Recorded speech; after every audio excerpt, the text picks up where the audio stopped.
हो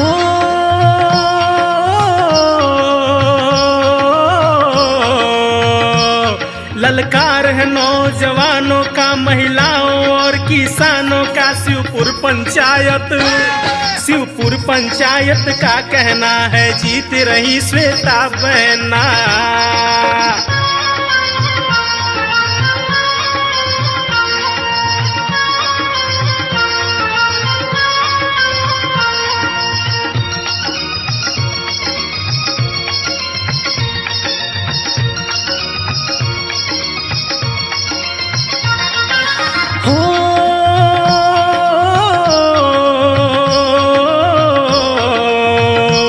सम्मान बचाना है मित्रों, इतिहास बनाना है मित्रों। नारी शक्ति हो, नारी शक्ति हो मुखिया, जब फिर रहे न कोई दुखिया तब।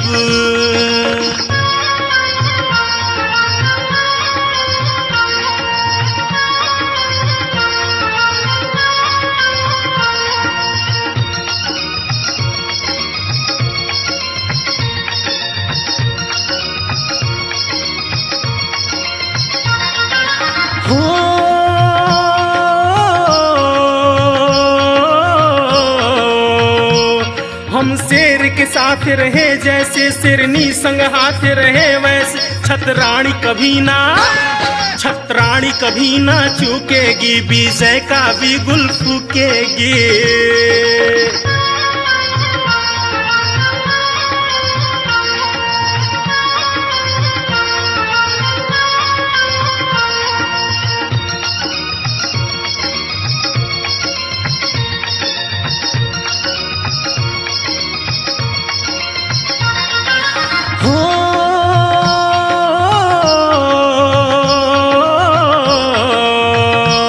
मतदान रुझान से बढ़कर हो, घर घर से वोट उमड़ कर हो। इस कलम दवात की, इस कलम दवात की चर्चा हो, फूलों की जुलूस में वर्षा हो।